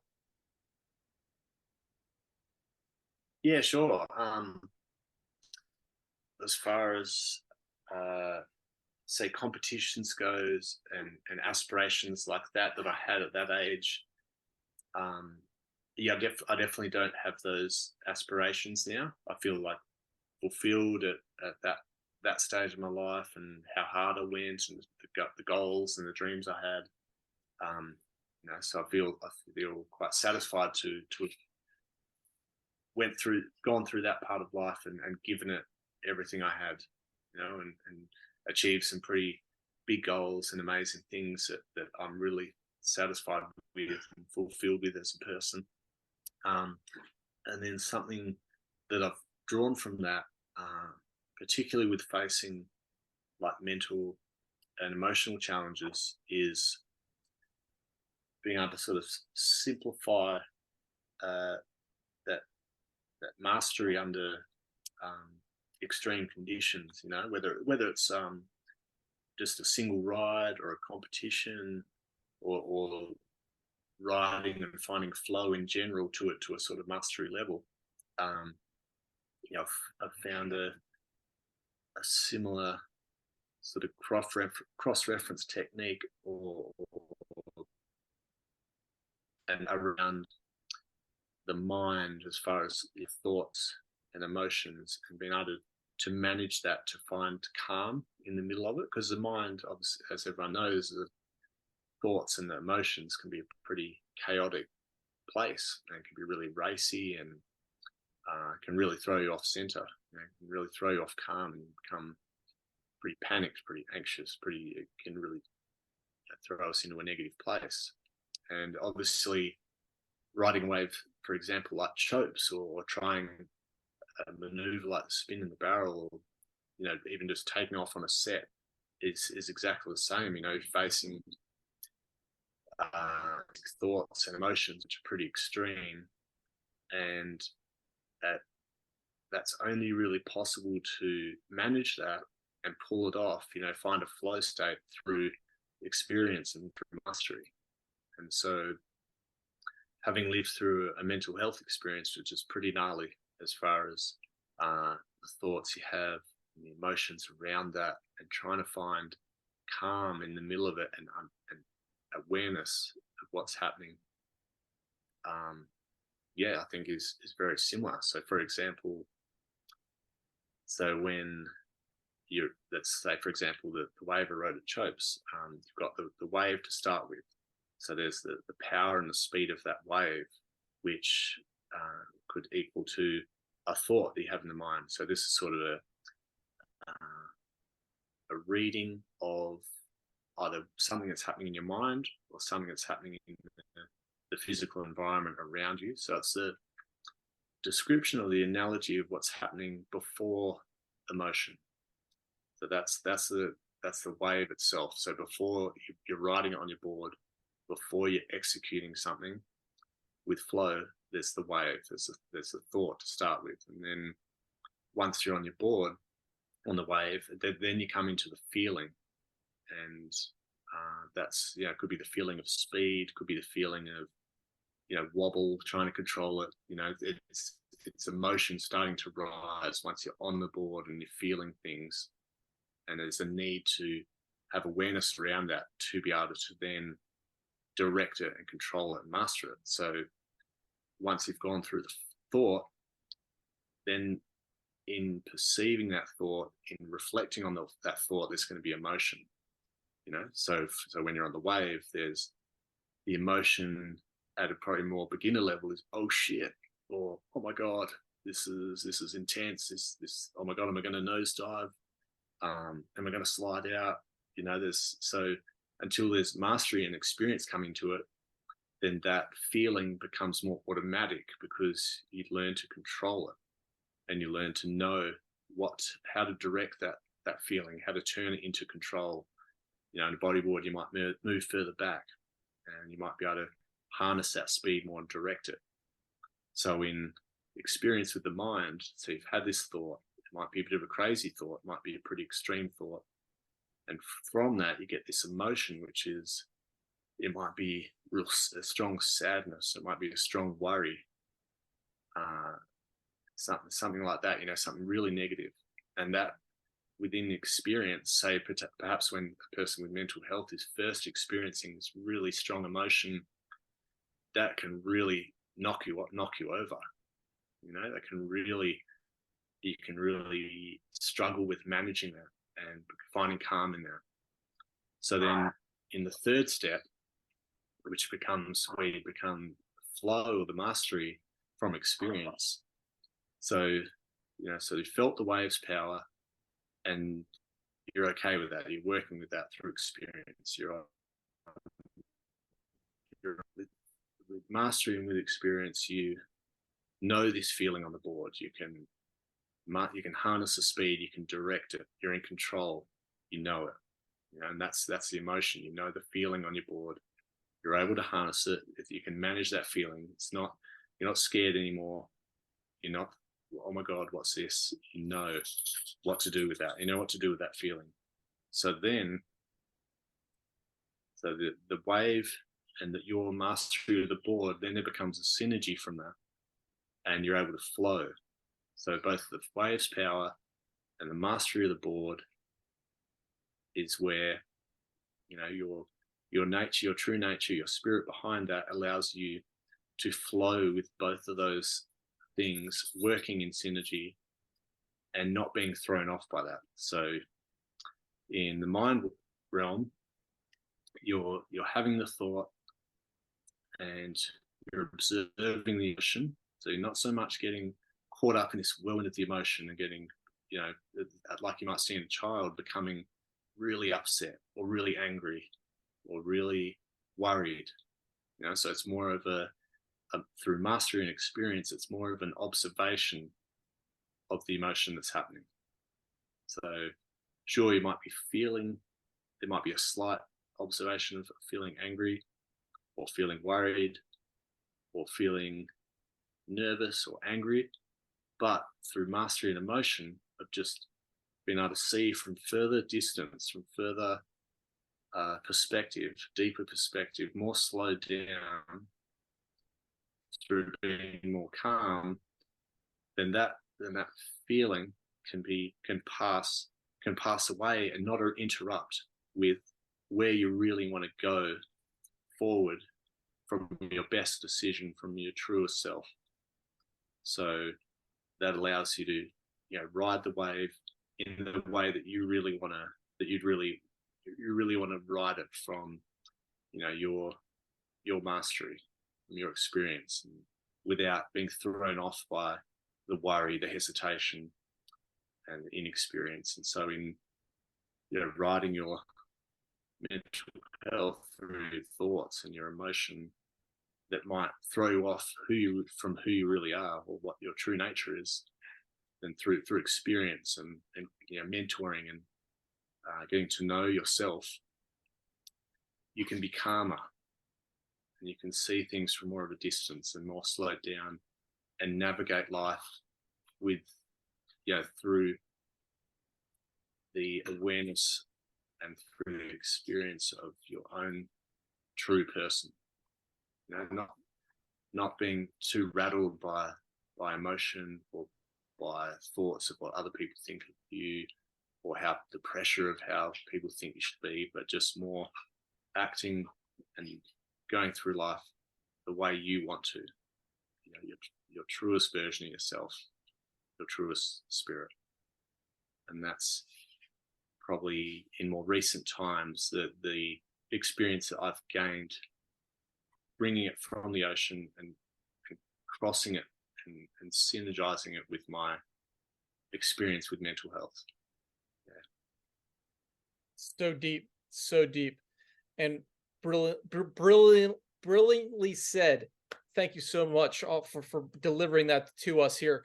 Now, what really struck me is your sensitivity to the physical nature of water, and the aesthetic of that is what you're a genius of. I want to know how much does the visual aesthetic play into your way of being in both of those realms? And then when you're not in the water, how much does looking at pictures of the ocean transform, or does it at all? And I would like to know, like, is the visual aesthetic of the water when you're in it, does that play a big role in the stoke factor that you receive, in addition to the movement and the feeling tactily? Sure. So you mean the visual as far as, what I'm seeing when I'm in the water, in the ocean? Yeah, like colors. or even just waiting for your set and just seeing the soft fascination of the water around you and the fluidity of it, visually speaking. I mean, we can feel it, but seeing it as the light changes, whether it be morning, middle of the day, evening, all these different periods have different feelings and emotions to them. And I would like a word from you on that, because in my realm professionally, it's photos. That's the realm I'm in, is looking. And I physically operate also in the water, not to the level of you, obviously, but the looking of it, I'm very interested in, as far as like how that affects us, and then how that affects us when we're not in the water, looking at water in our homes, or in a mental state that is not positive, and how maybe looking at a picture of an ocean in that state can bring you to a higher level by just doing so. Yeah, I love that. I love this. What comes to mind straight away is, when you're talking about that, is I have this image of looking at a swell, a wave from the back, when I was at an outer reef in Bali, just surfing by myself, because it seems like, especially when you're surfing by yourself, you really connect with the sensory experience of what you see, what you feel, what you hear, and the touch. Like, it's really sensory, and there's a really strong direct connection. And so I have this image of just sitting at the back on the reef, beautiful day, like really glassy blue, and watching a swell from behind just slowly move through unbroken water. So moving through blue water, it's not quite breaking, but it's standing tall, and the sparkles, and so the sparkles on the back of that swell, and just this, watching the swell so gracefully move through the water, and just being fascinated with that, and feeling synergized with that. That's I guess what that mantra was about at the start, is that, because it comes, it's said it comes at a pace which is in sync with the universal flow, and that includes the ocean. It includes the sound of the waves, the movement of water. And so when I think of seeing that water moving, and the feeling of seeing that mantra, there's a very, very much a synergy in the pace of what I'm seeing and feeling. So there's a synergy in the movement of that swirl, the sparkles of sun on the water, the movement of the palm trees on the shores behind, and that's just so calming, and there's such a connection there. So beautiful to be in that moment. Yeah, so that's, I guess, touching on what you're saying as far as the visual and being able to connect to that and enjoy that. Yeah, was there something else in there that you were asking in Well, relation to that? and then my follow-up to that was, let's go back to Tahiti. Is Tahiti one of the best places to see just the purest water? And if not, where is? Oh, it's definitely up there. Definitely up there. Having, I'm just thinking of, particularly at sunset time, you got these really orange brilliant colors. It's glassing off from the day, and you got the green. The sun's lighting up the green mountains in the backdrop. I feel like quite often the whole picture for me, makes it as far as the feeling of the place. Just so the ocean is just dead glass. There's those slow swells moving through the ocean, and then there's the reflections of the green mountains, and there's the hints of soft orange running across the water, and it just makes for this scene of just incredible beauty. Palm trees lined up along the shore, and that goes through amazing ranges of colors throughout the day. More of a aqua blue through the morning, in that more morning light, and then the mountains are a bit darker, but the greens are really bright still on the shore, and the whites are really bright in the surf, and it just goes through the different shades throughout the day until that late afternoon time, which is just magic. But for sure, that'd have to be one of the more scenic and more like strong, I think, more just a really impacting image, because there's so much going on which all comes together.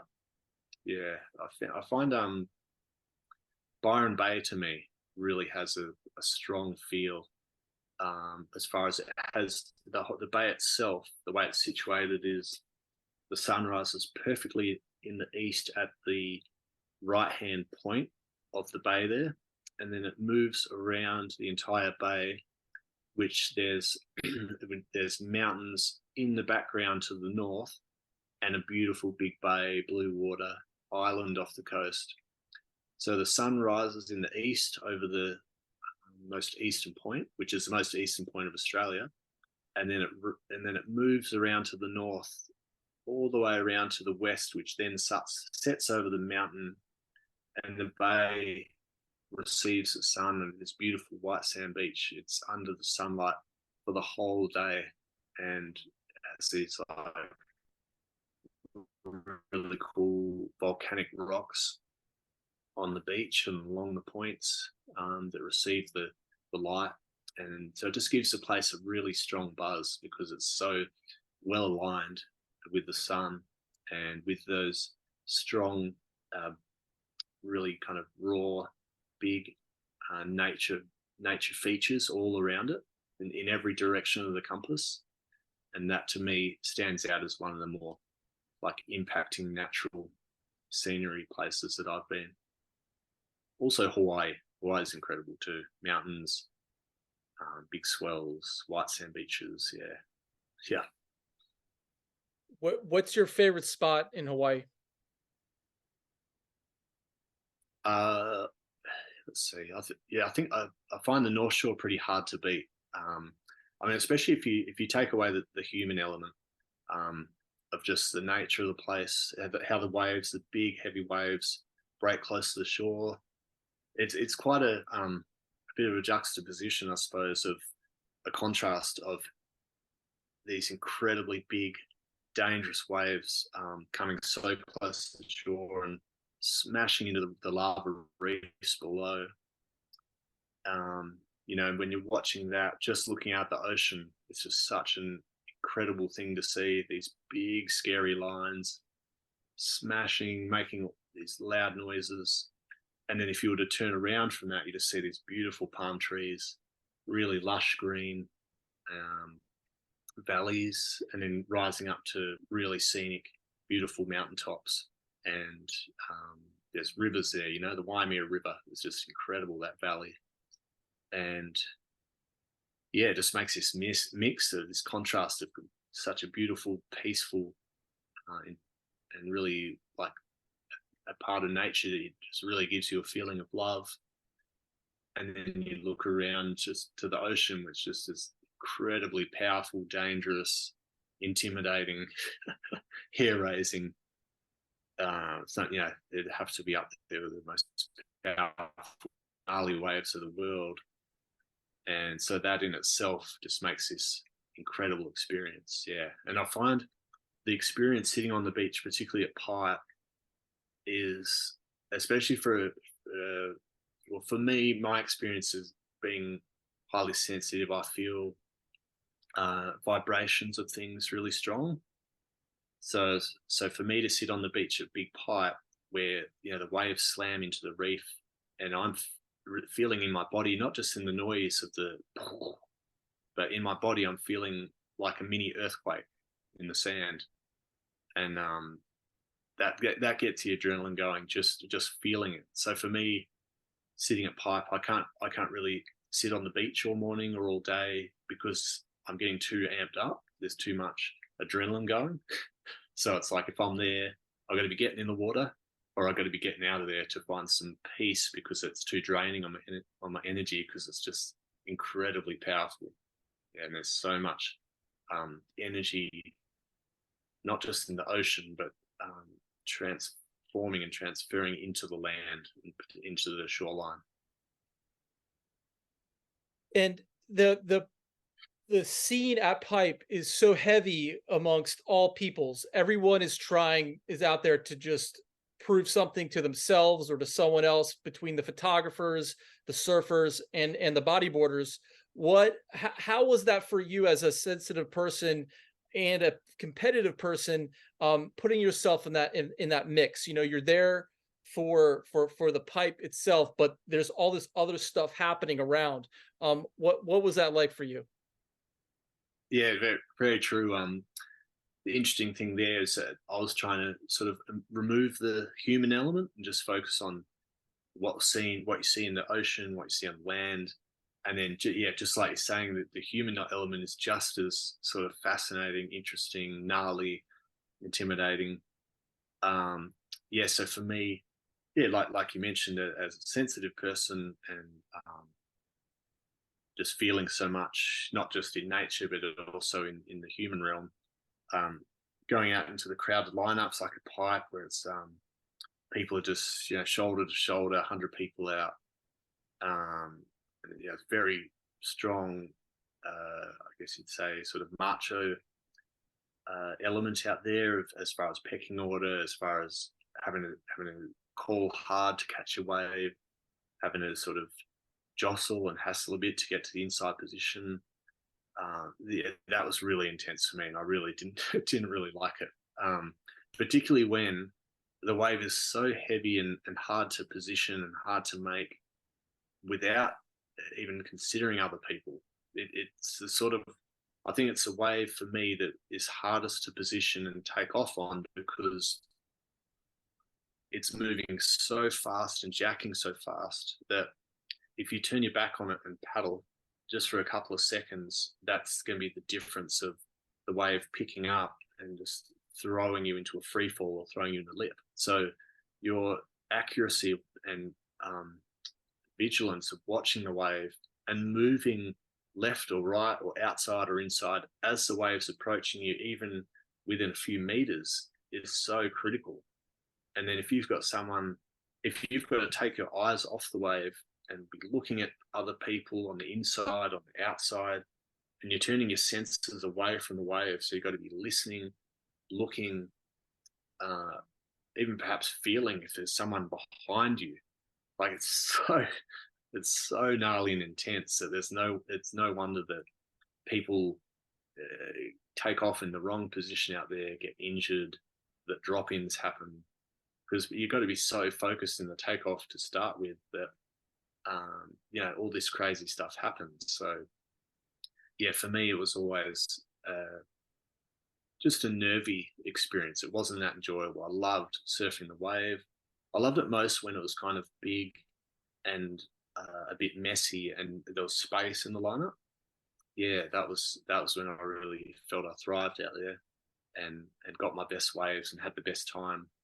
I remember a funny thing I had with my other Aussie mate Ben Player, where he'd started noticing that especially on the smaller days when it was really thick, close crowd, he'd notice that after a wave, I'd go and like spend quite a bit of time in the channel before I'd paddle out. And he'd go, "Oh, Balls, what are you doing? Why are you always hanging out there down in the channel, spending so much time down there?" And I had to admit to him, "Well, I can't pee in the lineup, man. There's too much, too much stage fright. There's too much pressure out here. I can't. It doesn't work for me. So I have to go get down to the channel, get my space, and get some peace, and then do my pee down there." Oh, So man. that's a bit of a sum up of my Hawaiian experience. Yeah. That's so good, but you still rank it as one of your favorite spots and the place that you'd even go back to. Uh, if we could get you a little machine to take you anywhere in the world right now, would you go to a place that you've been before, or do you have a destination that's on your list of dreams that you would like to visit? Island. That's a place that I've never gotten to, and just the place really appeals to me, and the reefs look sick, and I hear it's a good vibe surfing there. Yeah, that definitely comes straight to mind. So, did you see that recent swell from a couple of weeks ago that they got? No, no, I haven't. Just more Ye- bombs, is it?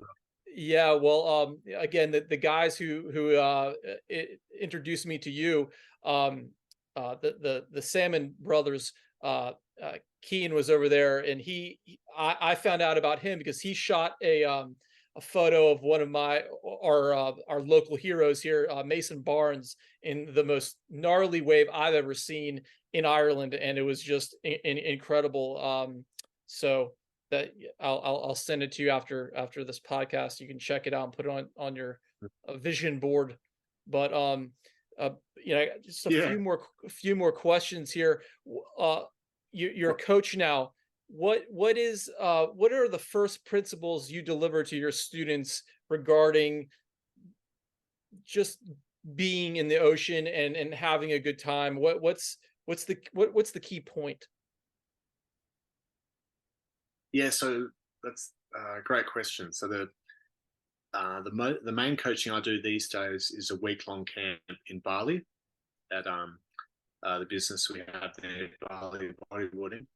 So it's really cool having a week because it's an experience where you can kind of sort of like really find having a good time, having a lot of fun, because it's not just one session where you're trying to pump out all this coaching and this specific like technique and really trying to hit goals. It's more, there's so if you can span that over a week, then there's not so much the pressure or the intensity of trying to. It almost becomes stressful, I feel, if it's a short like 2 hour session where the person doing the coaching might have so many goals and aspirations, but you can only hit so much. So it's almost like a pressure or stress thing. But when you've got a whole week of surfing, then that side of it, as far as the performance, the aspirations, the technique, things like that, it only becomes a small part of these 7 days of surfing for hours, and then it becomes this deeper experience of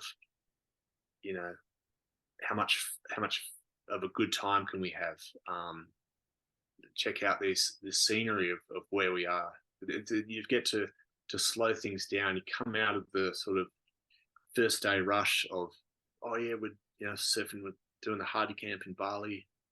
We're going to be videoing, we're going to be trying all these moves and living this dream of becoming finding our best ability to, wow, how good's this sport, this activity we're doing in life, which makes us feel so good. We're so like grateful to have this experience and be experiencing this culture in Bali because it's a beautiful place, and just bringing the positiveness and the happiness out of the experience more than that sort of, it can almost be a bit egotistical, or it can be a bit too much influence from outside as to why you're doing it, as opposed to what I touched on earlier is, your true nature and your spirit, and what really is the reason behind why you're finding happiness doing it.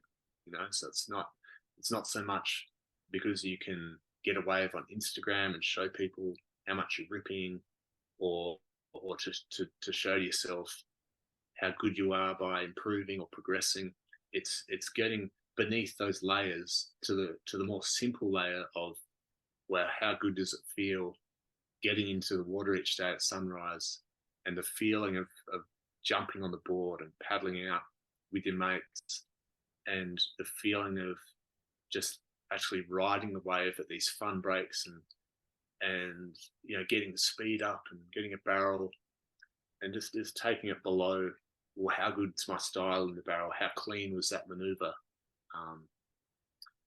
It's that's I guess the aim of where I like to take people on their week's experience is, going through all the stuff, like the technical stuff and the high performance, and realizing that high performance is an actual high feeling, because it feels good to surf good. So it feels good to surf a wave really well. But when you dig deeper and expand it over a week, then you learn to enjoy the wipeouts more, and then the negative, the negatives don't seem so negative, and you can find more simple positives, and it's a good metaphor around life.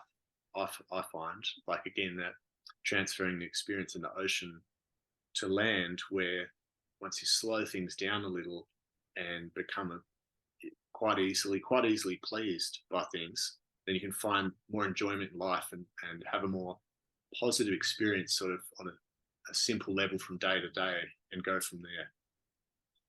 Yeah. So deep. A couple of years ago, I gave up surfing for a year, and I just surfed the foam top. And I did this to, my knee started, I got a knee injury, but then I healed, but I just stuck with the foam top because I was having more fun. And I began to realize that, like, the surfing I was doing on my shortboards was very egotistical, and I was wrapped up in an ego. And when I was on the foam top, I didn't care, and I was having more fun because of that. And like, I got to thinking, I was like, if the sun is the ego and the moon is the embodiment of all, it sounds like that's what you're delivering at your camp. It's like a shattering of the self and what the self's trying to do for whatever external reason, and you're coming to the moment, and you're coming to the moment for the joy of the moment. And what you just described was brilliant. Where can people, do you still have openings at your camp? If anyone's listening, can they join up? What's the protocol? Sure, yeah, it's on Instagram and a website, bodyboarding.com. And I just run camps there from April to November, basically every 4 weeks. I do 2 weeks, 2 1-week camps up there. Yeah, but it's just so great. I just love it as that thing to look forward to every month, because it's such a beautiful place and the waves are so consistent. And we just have small groups, and we're able to travel around the island. For me, probably the best thing about it is going to bed each day knowing I'm going to wake up and, like, go on an adventure, and it's going to be glassy. I'm going to go to these, like, beautiful places on the island and get in the ocean. It's just such a good routine, and so you get in this really nice rhythm, and it's a it's really positive part of life for me. It's really I just really love it, and it makes me love Bali and love going there. Beautiful. Do you you have a family, you have children. How do you operate with them, as far as, like, getting them into the ocean, pushing them but not pushing them too much? What is your philosophy around children and exposure to your passions, and what you think is the right path? And what advice do you have for parents out there? Yeah, that's a really interesting one, because you see, as far as how much the parents push the kids or let them have their way, and it just has such a different impact or outcome. You know, like you see some kids that are pushed will say compete early and actually go on to have a career. Some kids that are pushed will just completely not like it and hate their parents for it. Some parents will completely let the kids do what they want to do, so they're just on devices and screens all day. But it's really, you just don't know how it's going to come out. But so for me, my approach has been, my wife and I have loved just taking the kids to the beach a lot, both because we've spent a lot of our kids' lives in Bali. We'd spend 6 months in Bali and 6 months in Margaret River. And so we were around the beach and living through the summer a lot through the last sort of 10 years. And so our approach would be, we'd be a little bit pushy as far as getting the kids to the beach. So quite often they'd be resistant, be saying, oh no, I want to stay at home on my screen. I don't want to go to the beach, don't feel like it. But as soon as they got to the beach and got into that scene and that environment, they were into it and they were fine. And we learnt that. So we knew, okay, if we push them to get there, then it's going to be fine. They're going to have a good time. They're going to have fun. And so we've always had bodyboards, of course, because I've had my own brand, and we've had little boards for the kids and boards of mine, baby boards. And then we've also had like stand-up softboards around, or our friends' boards, but generally more bodyboards. And I've just basically let them choose what they'd like to do and when they'd like to go in the water. So I might like suggest, to my son when he was younger, do you want to come out on the board with me? But if he resists, if he wants to, then great. But if he resists, then that's fine. That's my approach. It's just not to push someone beyond what they're comfortable doing.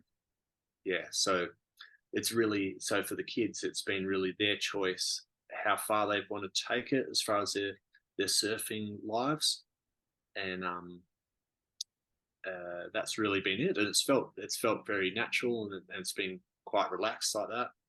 And we've had a great time. I'd say for the majority of the time, the kids have been just on the sandbank, having a bodyboard, no flippers, and just, that freedom I give them just always allows them to have a good time. They're having fun.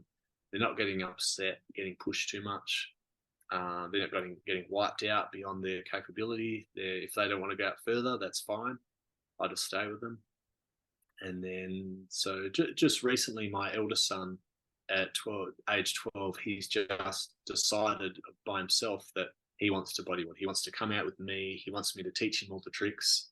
He's a bit million miles an hour, so he wants to learn mastery in the first session. So I have to tell him, no, you got to slow down a bit. We got to learn to paddle into a wave first. We got to learn to duck dive, and then we'll work on a turn and hand positioning. So that's been really fun.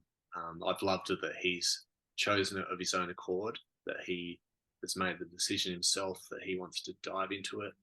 And of course, I'm loving it. And the fact that he wants to go bodyboarding with me every day in the holidays, that's awesome. And it's even better because it's so pure that he decided that he wants it. There's no spite there. There's nothing negative. So for me, that feels kind of ideal. And then it'll be the same approach for my younger daughter and my youngest son, of just having that bit more relaxed approach, a bit more stand back and listen and feel out what they'd like to do and encourage them. How old are they? They're 12, 9, and 1.5. Yeah. Very cool. We're on the same page. I have 4, 9, and 11. So, okay. I am driving with you. I completely understand. And that bit about your 12-year-old wanting mastery immediately just hit home. My son, my son particularly, he gets frustrated if he can't do the thing the first time. And I'm like, bro, I didn't learn to throw a football overnight. It takes a bit. And kids are interesting like that. What advice do you have, generally speaking, to the kids out there listening to this? What key bit of wisdom would you like to drop? After all the wisdom you've already dropped in the last 2 hours, but if you could hone it down to a rice kernel.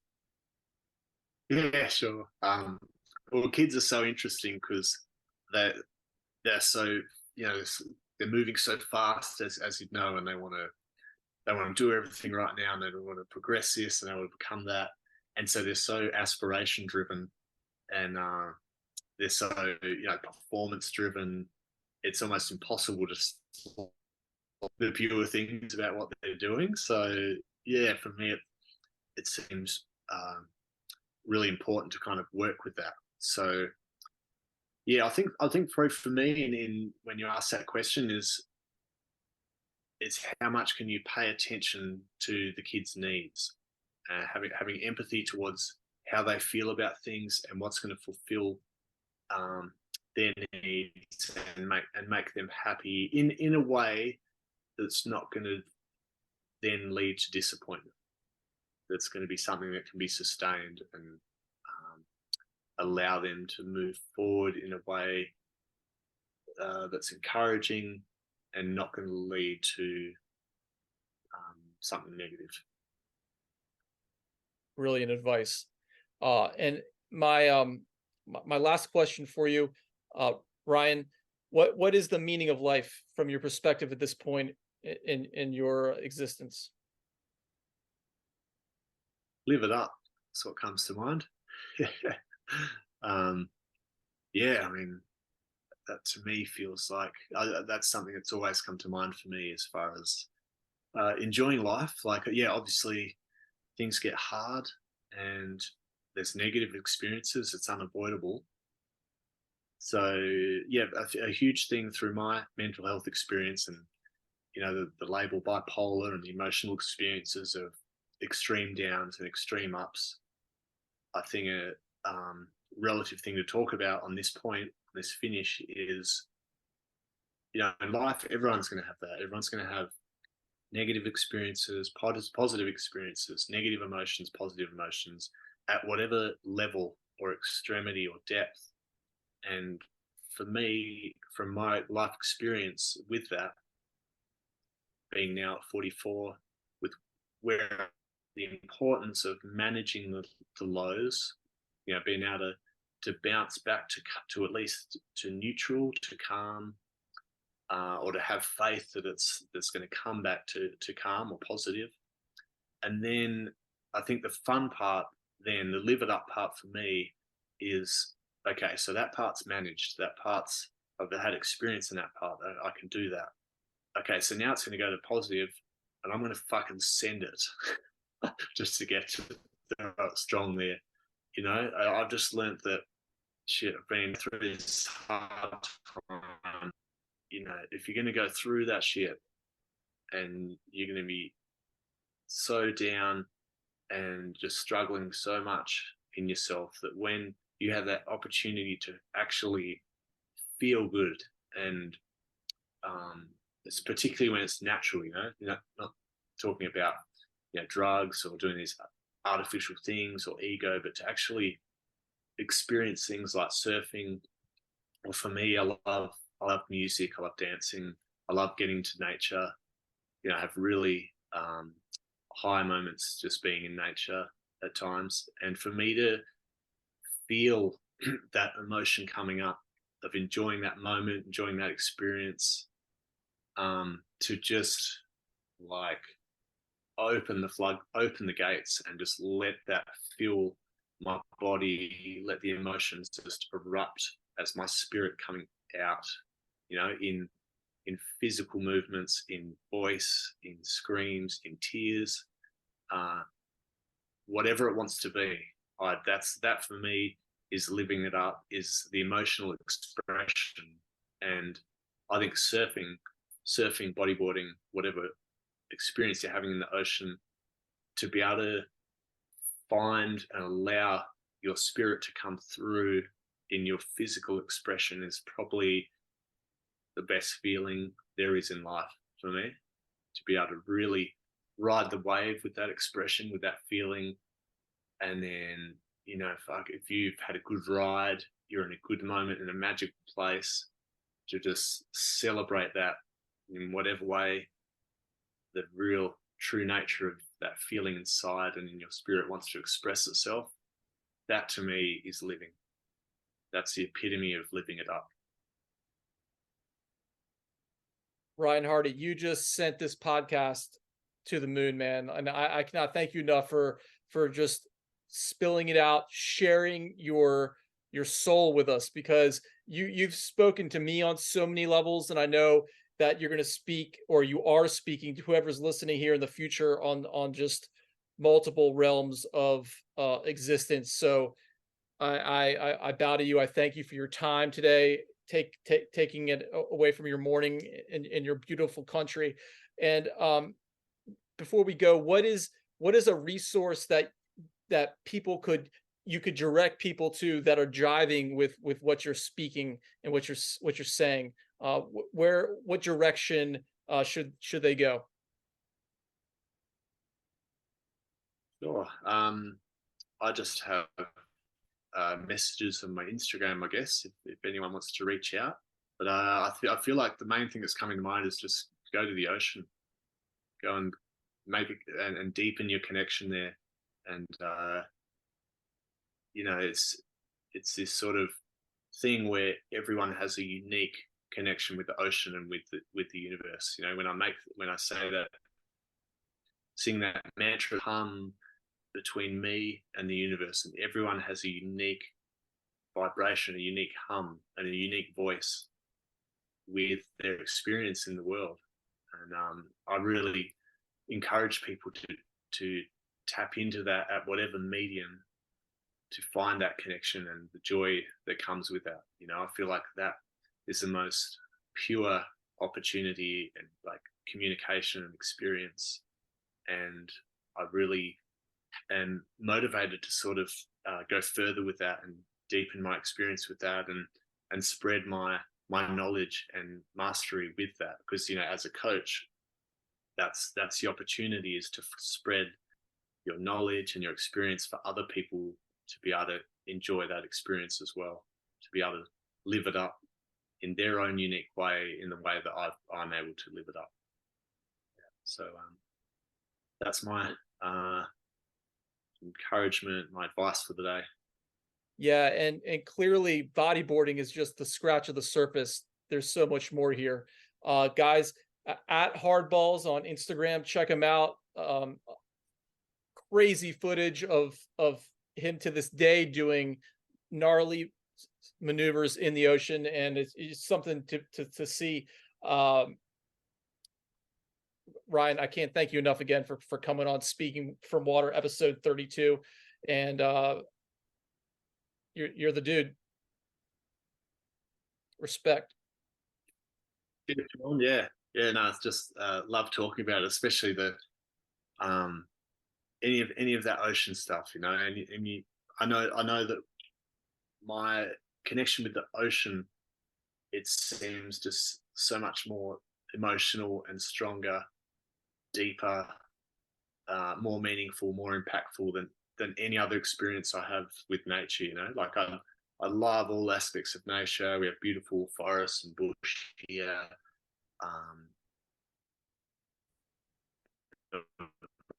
Every sensory experience of the ocean for me just seems so much more powerful. And I know you resonate with that, and everyone listening, I know, has this love with the water and with the ocean and with the coast. And that's, I just cannot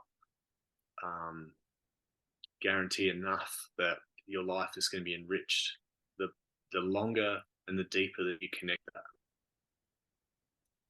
And just a final point here that resonates hard with me, and I know it's going to resonate with everyone who probably tunes into this podcast. But to the person who might be living in, say, Central Australia, Central America, United States, and they don't know this fact yet, but there's something in my heart that believes that they too can feel this energy, this positive force.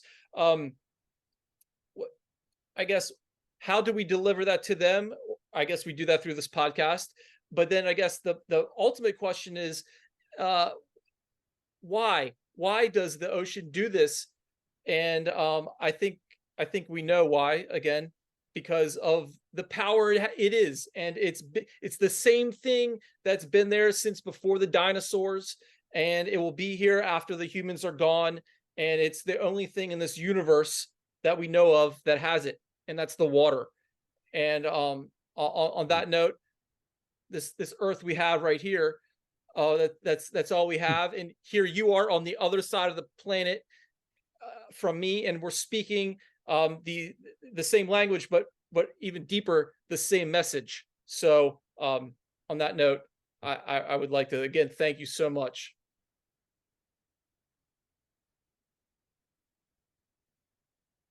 Thanks, you, Sean. Yeah, love it. And Ryan, I hope we can stay in touch. And if I'm ever on your side, I'll hit you up. And please, if you ever come to the East Coast, I would love to meet you in person. Great, Sean. Sounds good. We'll get our kids in the water. That's right. So that's and where guys, the fun place is. absolutely. And you have your own line of bodyboards, guys. If you would like to pick up one of Ryan's bodyboards, do you ship to America? Yes. Yeah. Doing the online service. Yeah. Excellent. I'll put the link in the description below. And with that, this has been episode 32, Speaking from Water, with Ryan Hardy. And bro, you're the man. Thanks again. Sean, yep. See you soon. All right, bro. Peace. Yeah.